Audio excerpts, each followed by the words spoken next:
Oi, oi! It's your boy, the Santiago Ponzinibbio of your main event went off like a damp squibbio. Jack Slack, and it's the Jack Slack podcast, and we're coming at you following UFC Abu Dhabi. Damn, that didn't go how anyone hoped. What a dreadful main event. Some pretty good stuff on the card, and a lot of bad stuff on the card too, but mainly this main event just stunk up the whole joint. It was a main event of convenience because Magomed Ankalaev was supposed to fight Khalil Roundtree. Roundtree pulled out. Bogdan Guskov stepped up a couple of weeks ago. That changed his fight that was a rematch with Jan Blachowicz into Jan Blachowicz versus Navajo Sterling. And it meant that Guskov came in having done a full camp, but not prepared to fight a southpaw, having fought no notable southpaws in his career. A career that is marked by a very obvious jump from fighting absolute bums on the regionals to quote-unquote world-class light heavyweights, if that is such a thing anymore. At the end of this fight, the commentary team were talking about how the division's wide open. There's Ankalaev, Khalil Roundtree, and Yuri's still around, and that's it. They're talking about how much of a tectonic shift it's been that Jamal Hill is moving up to heavyweight. You go, oh my God, things were bad before, but now they're catastrophic. So if you listen to the pre-fight podcast, or even just the short clip I put up about Guskov in the pre-fight podcast, I talked about how he doesn't really have anything except this right-hand lead. Leans forward, squares up, leans heavy on his lead foot, and then throws his right hand as hard as he can from his chest. When he tries to box, he looks crap. His jab is useless. His kicking game doesn't really exist aside from like flicky kicks to the leg that don't do anything. The moment he goes, right, let's go, and just starts swinging with the right hand first, his hand speed and his power actually make a difference. They don't when he's in like technical kickboxing contests. He lost round 1 and round 3 to Jan Blachowicz and landed one good punch in the second that basically got him a 10-8. And the intrigue here was that Magomed Ankalaev is a southpaw and a good boxer. Bogdan Guskov only throws the right-hand lead, which normally, for most fighters, is the weapon you bring out against southpaws.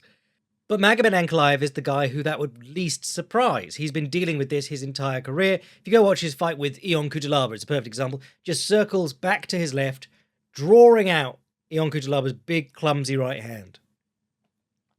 And every time Cutelaba throws it, Magomed Ankalaev leans back and claps him with the right hook. Southpaw right hook, so his lead hand.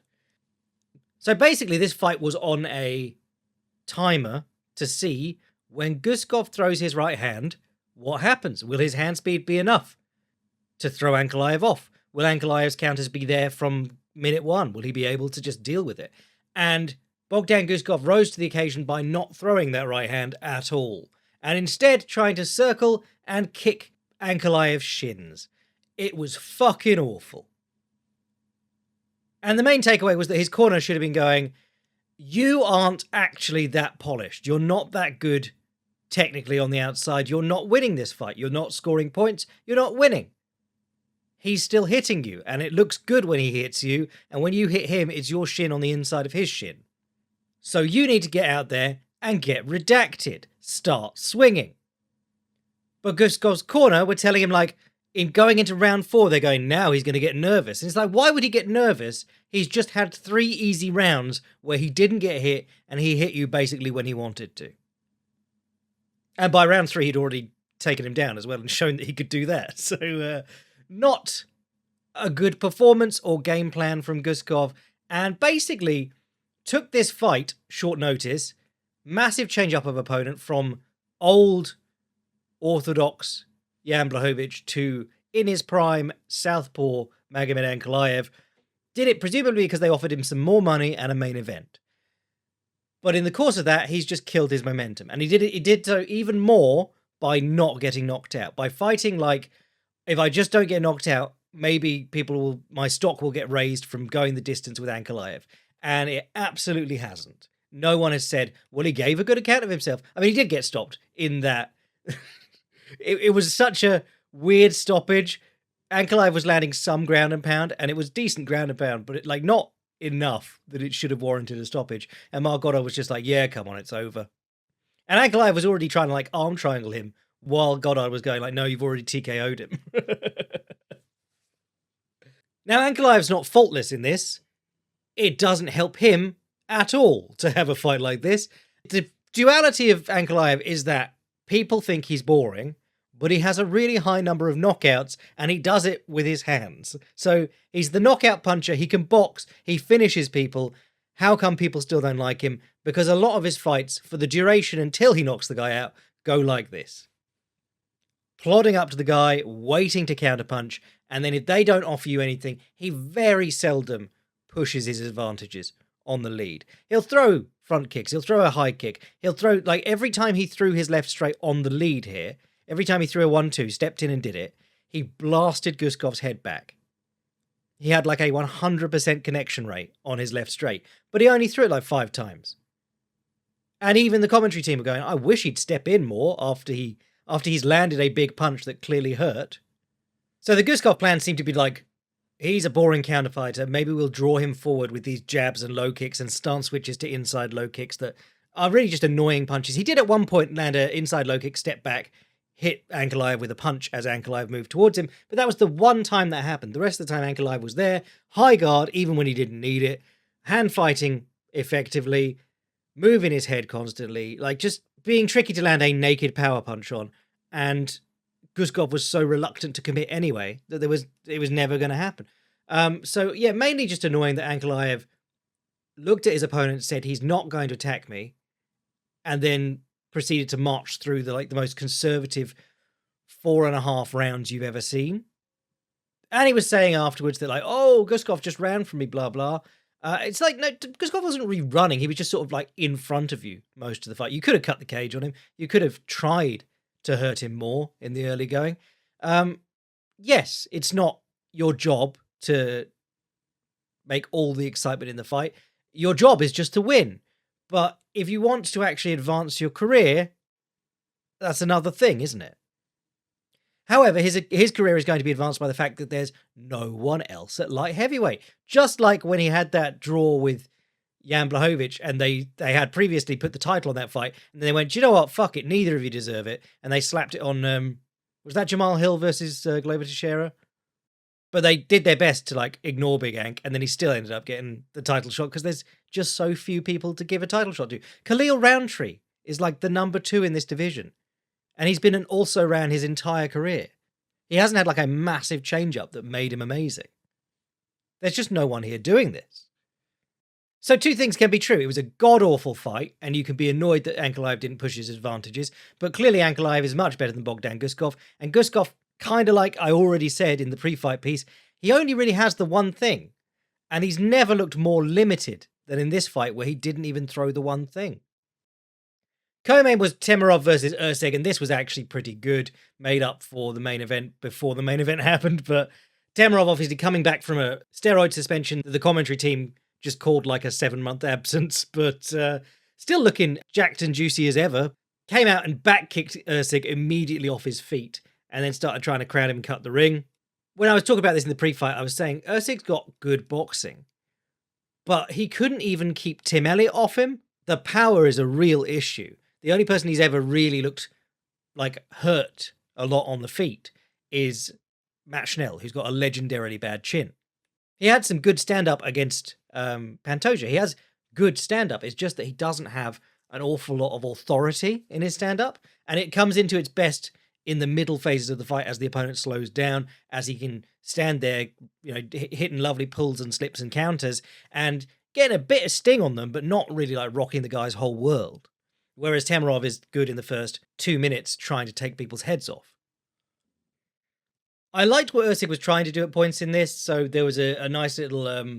Temirov threw a second back kick after knocking him over with the first, and immediately Erceg jumped on his back and tried to get on his back, and then he was slipping off because Temirov was on his hands piking, and so he hopped off, got right back up. Didn't end up underneath Temirov getting ground and pounded. Then later he got into a boxing exchange, ducked into a clinch, landed a good knee. There was another instance where he showed a good shoulder feint and Temirov swung at the space between them, and Erceg hadn't actually moved forward. He did a little shoulder feint and then pulled back, and Temirov swung way past him. It's like, that's the stuff that you want to see against a big power puncher early. You draw them out. You make them swing at air, because at some point they're going to stop swinging at the first signs of your jab. They loosen their finger on the trigger a bit, and then you can start hitting them for real. But I did like how Temirov got to Erceg too, because Erceg, we'll talk about this with Sam Patterson actually. We'll talk about it now. Sam Patterson, very good, 6'3" welterweight, very good at going jab onto his lead toe. So the toe of his left foot, he goes onto that and he jabs and he pushes that toe into the ground to go back onto his back foot and step back with his back foot and leave the range. And the opponent often follows him, and then he can slap him with the left hook or the right straight. That's how he initially hurt Ponzinibbio, but he was landing them all fight. You go onto your lead foot with the jab, and then you come back, and the guy will reach for you, and you slap him. Often literally with the left hook, you just slap him in the head, and then throw your right hand to where you felt his head was. That's a classic tall man strategy. And I want to make clear the difference between like a tall man tactic / strategy and tall man defense. The meme that we often joke about with people like Shavkat and many others. If you're tall in your weight class and you get in the habit of just like throwing your punches and then leaning back, or even take like a full step back out of range, and the guy not hitting you because you're so much taller than him and he's punching up and he's falling short, that's not good. But the jab and pull or the jab and step back are legitimate weapons that you can use. In the same way that the jab and dip is. It's taking your head somewhere after you've just flashed the jab in their vision so that they fall short or they shoot over the top of you and you're in position to counter. So if you're taller than the guy, you might as well use it. You jab, you step back, you leave your lead shoulder high so that if their right hand does get to your jaw, it hits your shoulder first. And then you come back with counters as they're leaning well out ahead of themselves, out of position, really committing to throwing at you. Because that's the thing, you're setting up a situation where they're either going to have to not respond, so you're just going to pick at them with jabs, or they're going to have to commit to responding, and they're going to open themselves up to a counter in the process. And Erceg was looking to do that here, and Temirov inside parried his lead hand, which is where so your left hand goes onto the inside of their left wrist or arm, and you pull it down, and you throw your right hand across the top. And in a basic boxing matchup, that works by pulling the guy's hand out of the path of your punch. But it also works really well against guys who are going to shoulder roll, because the pulling of their arm often pulls their shoulder away from their chin. So if you watch this, Erceg's like stepping back, turning away from the punch, but his jaw and his chin are completely disconnected because Temirov slapped it first. And he lands the right hand straight on the side of Erceg's jaw, knocks him down, follows him up for a finish, dinged him really hard in like exchange. Erceg was doing well, like trying to cover, trying to move in and smother, trying to move back. You know, all the things you've got to do to try and make it hard to hit you when you're not in a great position to deal with that. Rob Whittaker versus Yoel Romero, one of their fights, he gets really badly hurt, and he cycles through about 4 or 5 different things you can do when you're hurt to make it harder for the other guy to finish you, and he gets his legs back under him, and he goes on to win the fight. But Temirov was just too powerful, too aggressive, too fast, and Erceg got dinged and face planted, and that's always going to be called off immediately as a knockout, or should be. Really impressive by Temirov. He always impresses me. He's powerful, but in a like the things that are going to catch up to him are the massive commitment to punching. But that's just what you got to do if you want to knock people out cold in these lower weight classes. We always talk about this, like to be a massive hitter in the lower weight classes, you've got to find ways to commit body weight, and then when you miss, you have to make bigger corrections. You're open for longer after you miss. So guys who can draw him out, like Erceg was trying to do, will be able to have success if they don't get domed first. So what could Erceg have done to win this one? Because God knows we aren't going to do what could Guskov have done to win. Actually, I'll do it now. Throw your right hand, mate. But Erceg, I think I would have loved to see, obviously it was quite a quick fight and I liked some of the stuff he was doing, but I would have liked to see him commit to smothering and looking for the double collar tie in exchanges. Double collar tie as a taller man is a cheat code in MMA because you can hang on the guy, you can knee him. If he keeps his posture upright, you knee him in the body. If you can pull his head forward, which happens in boxing exchanges all the time, the guy will come in with his head forward or slip. And then if you grab his head, it's very hard for him to bring his head back up. Harder to like fold someone down once they're in good posture, but if they're in the process of moving their head, you can catch it and keep them there while you knee.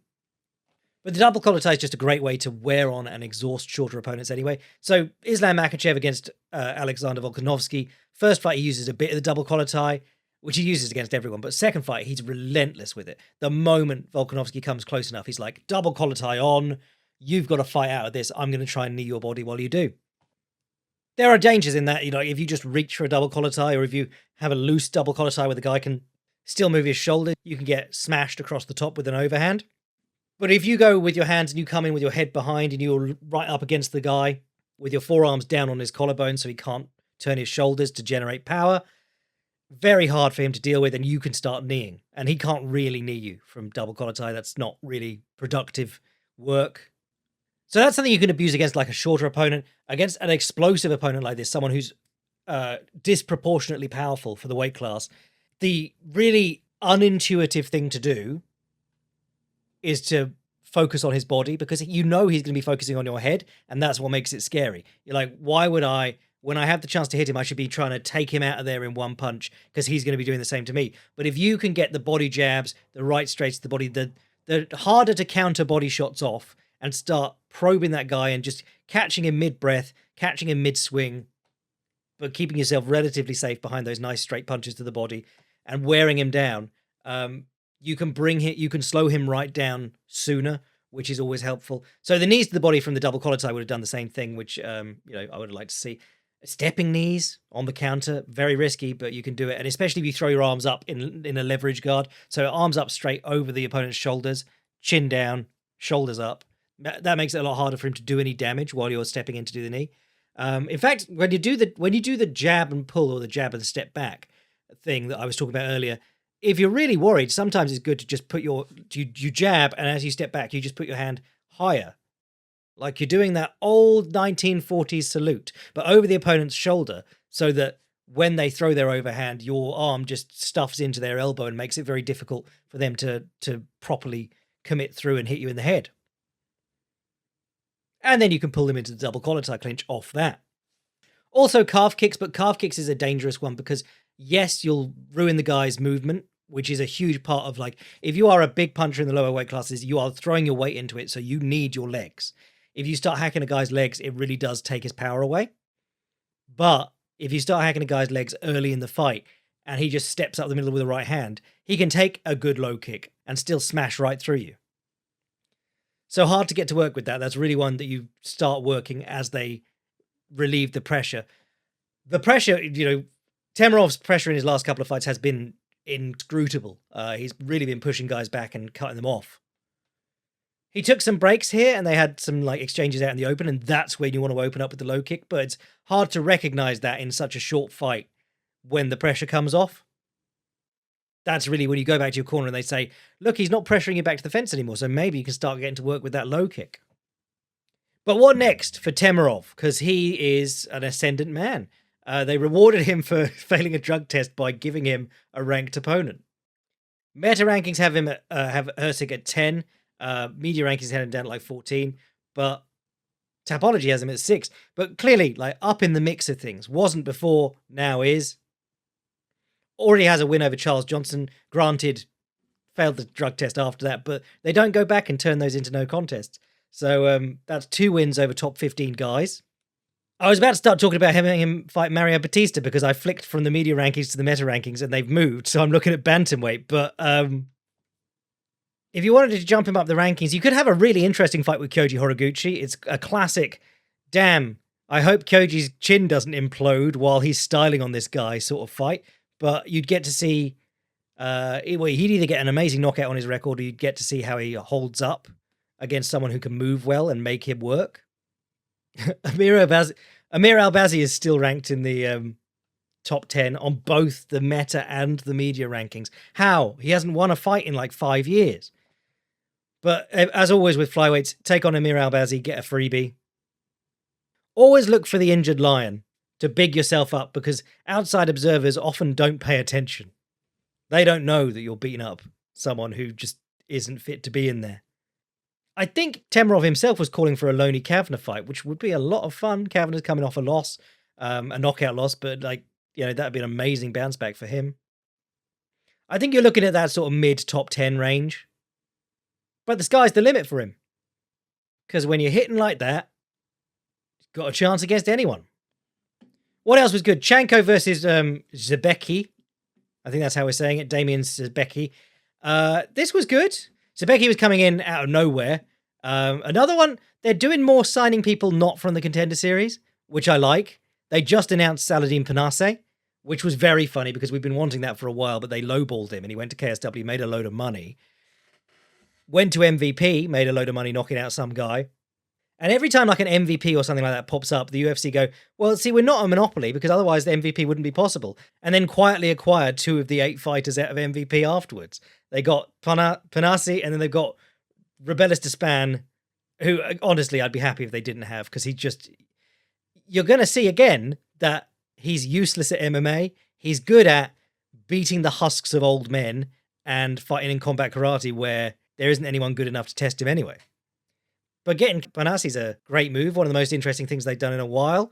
And they're putting him straight into a main event in Paris against Dan Hooker, which makes a ton of sense. I talked about this with the Eddie Alvarez-Donald Cerrone fight back in the day, but I would much rather the champion from another org come in and have a high-stakes fight where it's either like, oh, he's for real, or, oh, he's clearly not for real. That's half the fun. Having him go to the Contender Series or some shit to fight Derek Schlub from the Midwest, you get nothing out of that. Just put them straight in, because finding out is the fun of it. Plenty of fights between nobodies that you can show to degenerate gamblers on Tuesdays anyway. But Rzpecki came in out of nowhere, not a last-minute replacement for anyone. Having watched his fights earlier in the week, I was like, yeah, he looks pretty good. Does a lot of switch hitting. Came out for this one, didn't switch hit at all. Fought southpaw for most of the fight. Chanco, what I really loved in this fight, elbows generally, he was doing great work with his elbows, but the collar tie to elbow, his left collar tie, which he lands, like he slaps his left hand out like a hook, but it doesn't have to land hard, it doesn't have to land well, it just has to drape over the guy's neck, and then he pulls them in and elbows them. And that, I was watching it going, yes, very similar to Justin Gaethje's uppercut.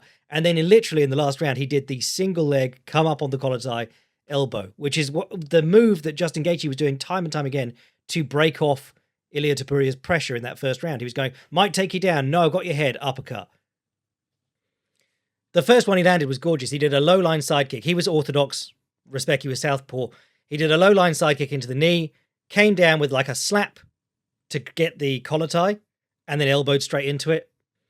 He was hitting a lot of open side counters, which is orthodox versus southpaw. They throw their rear hand, you step outside it, and you throw back with your rear hand. So it's power hand for power hand. I call it a duel with flintlocks. But I was just talking about earlier this week, I was watching in RWS, the Rajadamnern World Series Muay Thai. Chabcard lost his title to a guy called Narak, Narak. Go look it up. But it was a really good fight. He was landing great kicks from the outside, and he was beating him up with kicks. So Chabcard would try and lunge in behind his right hand. And Narak would step back to the side, let that right hand fall short, and instead of coming over the top with his left hand, he would go deep. He would step back in deep and land the left elbow over the top. And I was like, wow, never see the open side counter done with elbows. And then Chanco did one in this one. I was like, oh, brilliant. It's catching on. Or it could just be that I'm just now noticing it in more fights, which is something that happens a lot. That serendipity or whatever it is. Where you notice something and then you notice it everywhere. I like that Rzpecki tried to push the clinch and wrestle with Chanco. And then Chanco obviously dealing with some very good wrestlers in his camp all the time. He did a beautiful, like, from the turtle cross wrist get up, which links with the Sakuraba style Kimura, which is a Gakmev used against Vagayev earlier in the evening. We're in Abu Dhabi. There's a lot of evs. A lot of evs and a lot of ovs. But the other thing that I liked about Chanco was that he was breaking from... he was getting out of clinches with offense, which is something I've been talking about forever because Islam Makhachev does it. He was the training partner for Khabib. If he's doing it, you know that it's probably the best answer for someone like Khabib. When your back's to the fence, attempt whizzer throws. When you're in a clinch, attempt trips and throws to get the guy off you. So Chanco here, he was in a clinch. He attempted a Sasai Surakomiashi or whatever they call it in Muay Thai, but a little foot prop thing broke Rzpecki's balance. Rzpecki let go to keep his balance, and that was the clinch broken. And little moves like that also open up the opportunity to come out of that clinch with an elbow, which Chanco was doing murderously in round 3. And it did go wrong sometimes because, like, Rzpecki would get in on a body lock and Chanco would go for a whizzer throw and end up, like, falling over on his back. Because you're taking risks. But then he just built up to turtle and got up again. I think what you see from Chanco and what you see from Islam Makhachev is that the last thing you want is to be stagnant. Looking at, like, Mike Davis earlier, called the guy gay for grappling him, and then in his fight against Ferziam, he came out and shot immediately and then pulled guard. It's like, you can't say that if that footage exists, and I love Mike Davis, but you can't do it then, mate. But it seems like the guys who are the team that is most often accused of being like blankets, especially people like Umar. Umar is a fucking blanket, but they seem to have the understanding that you cannot be stagnant in situations where you aren't obviously winning. So when their backs to the cage, when they're on the bottom, they just work like hell to make sure they at least get back to neutral, and that they're always attacking from neutral positions and even bad positions.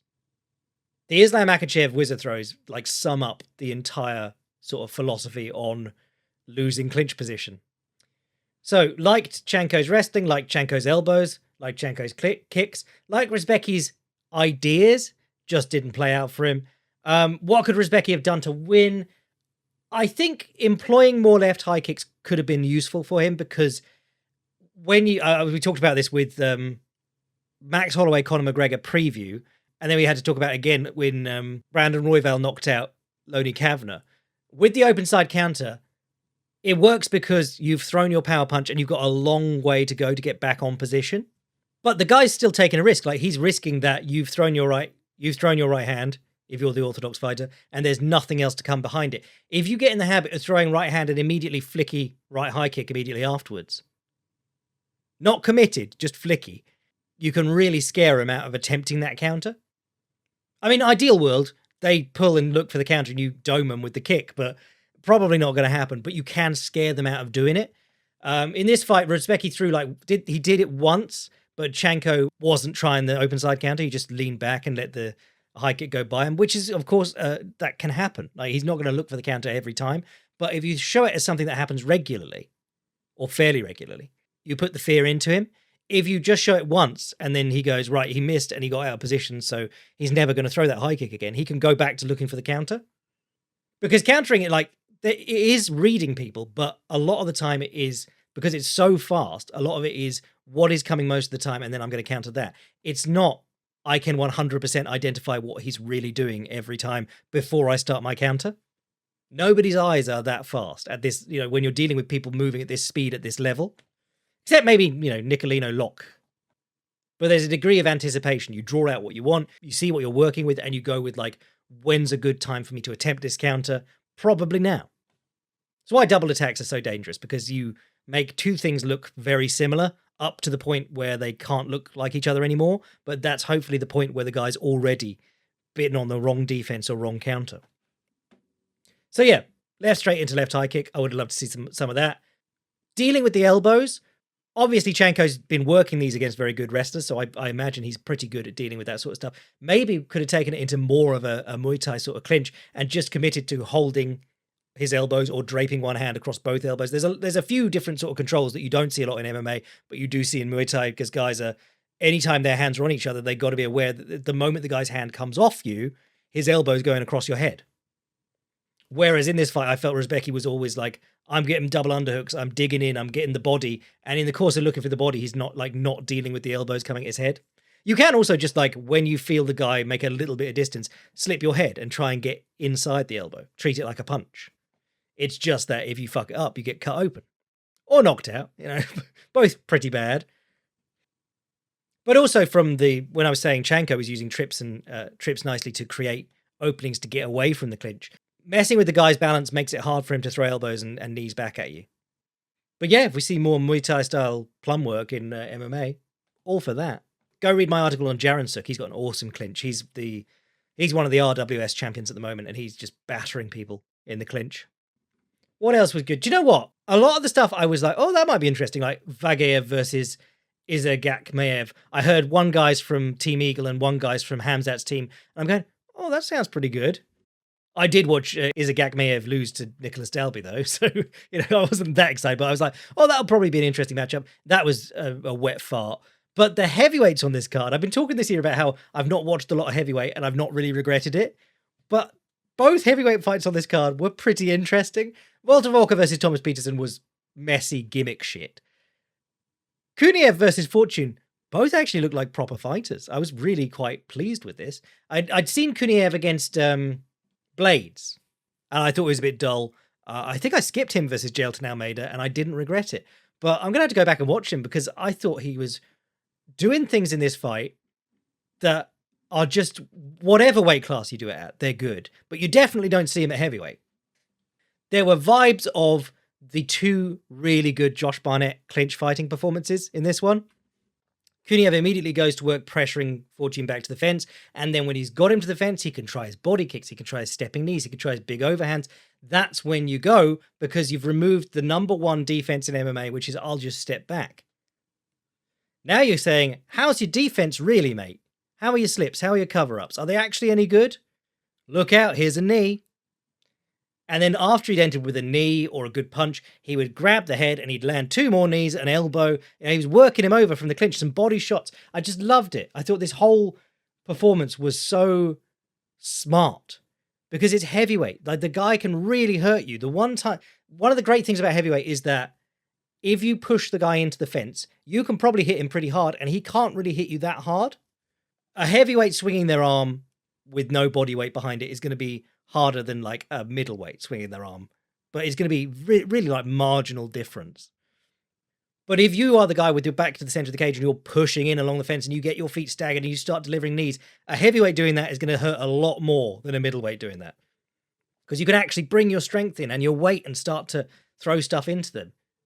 A guy with his back to the cage pushed up out of his stance with his feet level is always going to be very limited on power. There's not anyone who can really like throw good uppercuts or good overhands from that position, particularly if you're pushing into him. Like, you could put your feet level on the cage and throw a really nice left hook, transferring your weight from your left to your right. But if the guy's pushing you flat to the cage, you can't do that.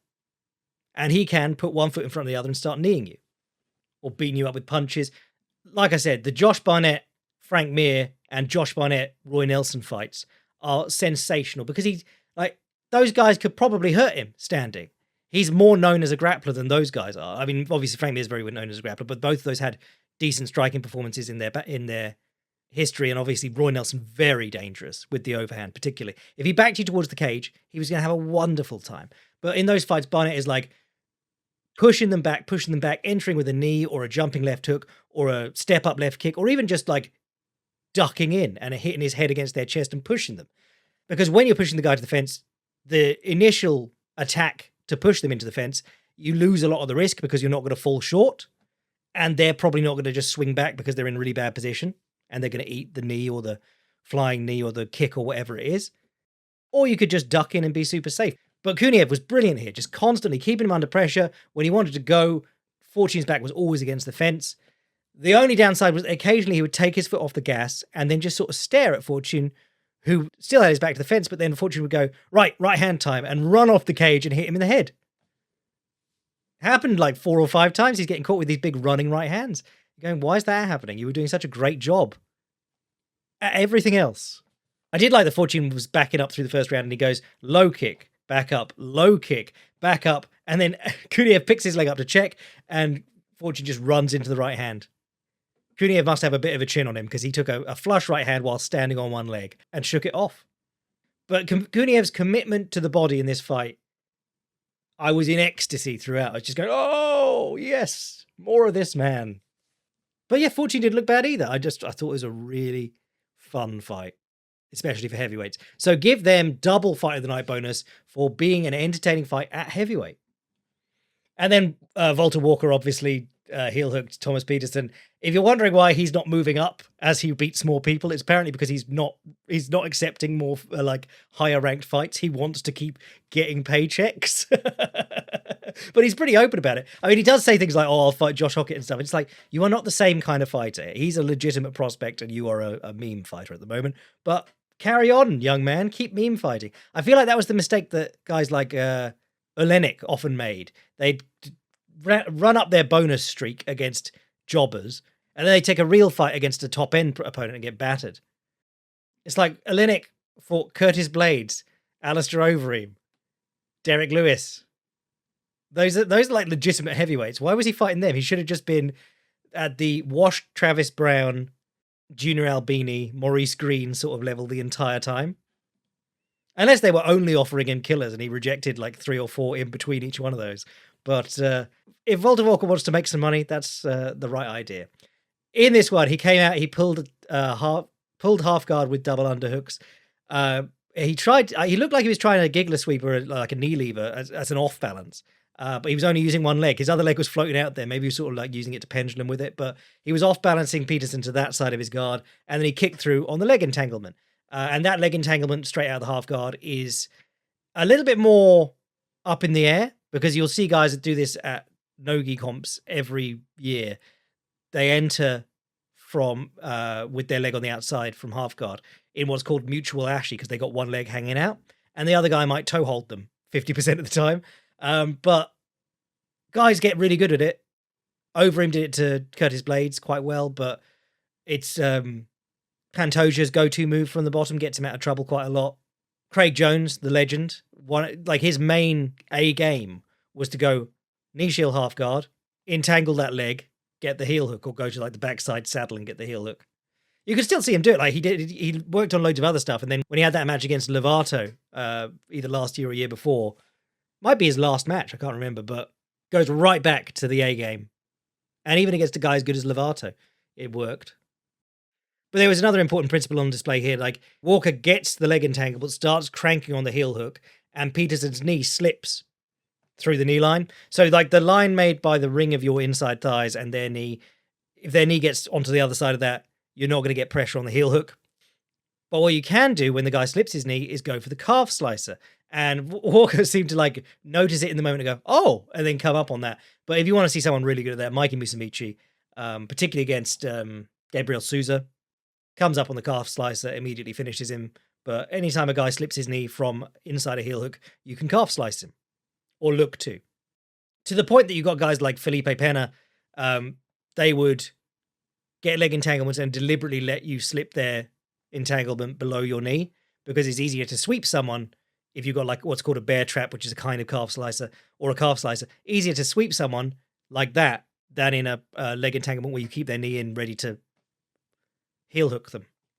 In fact, Felipe Pena's match with Gordon Ryan, where Gordon Ryan exploded his own knee trying to get out of these bear traps, is a really interesting one. Not entertaining or good, but interesting. Mohamed Saidov versus Dustin Jacoby. I was talking about this guy before in the previous show. I was like, he actually looks quite fun. But he was biting off a lot taking on Jacoby, because Jacoby's good. Jacoby's I saw someone say Khalil Roundtree's best win is Dustin Jacoby, and he didn't even win it. Because that was one that they robbed Jacoby on. But, I mean, Jacoby was on a 3-fight winning streak. He just knocked out Vitor Petrino a couple of fights ago. Good low kicker, good puncher. And then he came out fighting like when Lisa Simpson goes, I'm going to close my eyes and come forward doing this. He's just picking up one knee and then trying to oblique kick with the other. And he did that little marching thing 100 times in this fight. And you're going, Jacoby, you've got a good jab. You've got good traditional low kicks. What are you doing? And Saidov, honestly, if you've never seen him before, he does remind me a little bit of a big Piotr Yan, in that he's got a high guard and a high stance. He keeps his feet quite close together, and he has his hands quite high a lot of the time. And keeping his feet close together means that like he can pull his feet back, his lead leg back out of the way of a kick very easily. And you have to really commit to step forward and try and kick him, because his legs are so far under him. In MMA, it's very easy to get to most people's lead leg because they fight in quite a long stance generally. But what I liked about Saidov was his the way he finishes combinations with the high kick. So he does like uppercut, left hook, left high kick, or left hook, right, straight, left high kick. Like he finishes all his combinations with the left high kick, and that's how he finished Jacoby in this one. But the other thing that I didn't talk about that I like about him is his dipping left hook. So if you slip the jab by taking your head to the outside of it, very easy time to land a jab. If you get good at looping the left hook in there, that's a really dangerous punch. You can knock people out with that. But he was looking for it, and then the knockdown comes as he throws it, misses it, comes back with the right hand, and then the left high kick off that. Yeah, it was brilliant. Saidov was really promising. It did look like Jacoby just fought the weirdest possible fight, though, because I've seen him fight 100 times before. I've seen him use an oblique kick. I've seen him use knee raises to get the guy moving and stuff, but I've never seen him do it just that. Only that. And it wasn't really working either, because like when you raise your knees like that, it happens all the time in Muay Thai. It's like a marching sort of thing. You raise a knee, you step through. You raise a knee, you step through. You're showing the guy that you might teep him, you might kick him, you might knee him, and you make ground and you change your stance. And Jacoby wasn't doing that. He was just sort of like feinting 1 billion times to no end. He didn't ever use it to come in with a jab or use it to come in with anything else. He did start landing his step up inside low kick, and I was like, that's nice. Good point scorer. But as we talked about before, step up inside low kick does nothing in the long run to damage the opponent. It hurts, but it doesn't jar his knee the same way that an outside low kick often does. What it does is that you get the guy ready to defend it, or just looking at it, and then you step up as if you're going to low kick, and you either jab or you step through into a right high kick or a right low kick, or you show them that preliminary step, and then you do something different, because it's a move with a big old warning that it's coming. You can completely lull people to sleep, or lull them into expecting one thing and give them the other.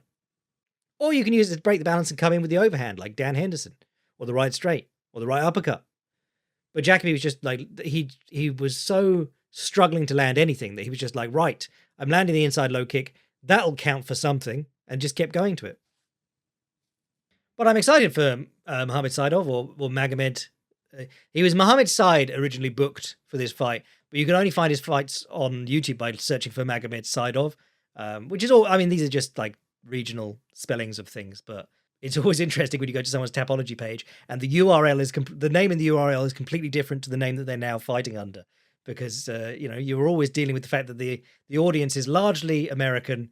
You're going to have an easier time if you have a memorable name and not like the hardest one in the world to say for a Westerner. Petersen versus Ponzinibbio, I mean, we talked about that already. Axel Soler versus Ismail Bonfim. I like Axel Soler a lot. Had a great fight with Mason Jones in his last one, but he's had some pretty good fights just generally. I even watched his old Erceg fights before he debuted against Rzpecki. But it's hard to give him too much credit for this one, because Ismail Bonfim fought the dumbest fight I've ever seen.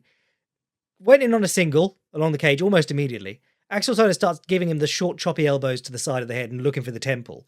Which, like, if you get it, it's like an off button. The guy's legs just go. But he hit him with about 20 of those. And Bonfim was like, oh, I'm through that now. He hadn't done anything to make Soler stop elbowing him. Soler was just taking a break. And then when Soler went back to elbowing him, he collapsed. And Soler got on top, started battering him. Ismail Bonfim came up on the single. Axel Soler used the vice grip to turn him over from the turtle, started threatening the Darce. Went to the wrist for the Darce and then punched it through to the elbow to convert it into like a full Darce. I mean, the short Darce, I'm glad that's catching on, because I've been having great fun with it since Makhachev started using it. But going all the way through deep on the arm, it's still really, really strong. Got the submission, easy payday. Basically just did heavy bag work with the guy leaning on your hips. I mean, DC says it, but you can watch Daniel Cormier. As an analyst and a commentator, he is dreadful. But as a fighter, he was tremendous. And one of the things that he was really good at was keeping the guy off balance. If you're wrestling with him, you don't want him just standing on one leg, elbowing you in the head, or trying to get a guillotine, or doing whatever. You ideally don't want him doing anything. You want him catching himself the entire time. Ismail Bonfim just like parks up with his head right there, getting elbowed. It's not like he didn't know it was coming, because it happened 20 times, and then he went, no, I reckon I'm all right now, without substantially changing the position at all. Oh, anything else on this card? Tuchelov struggled with Ribeiro, and that's not very promising for your undefeated prospect. Ankalaev held down Mike Davis in a 0 damage fight, but the homophobic outrage that Mike Davis had afterwards, when he has a history of shooting takedowns himself, was also very funny. And then Abdul Hussein choked out Cody Gibson in a fight that was, all right. Wow, I went a full hour on a pretty bad card. Sign up to the Patreon, get the extra stuff, get my prescient reads like, Mohamed Saidov ends all his combinations with the left high kick. And Bogdan Guskov, he's kind of shit at everything except the right hand, isn't he? But those are only available if you sign up to the Patreon and support the podcast. So if you're a Patreon boy, I'll be back later in the week with an article and more chat. And if you're not, I'll catch you next week. I'm your boy, Jack Slack. Cheers. Abu Dhabi giving up on sports washing because of Ankalaev main events. Bless.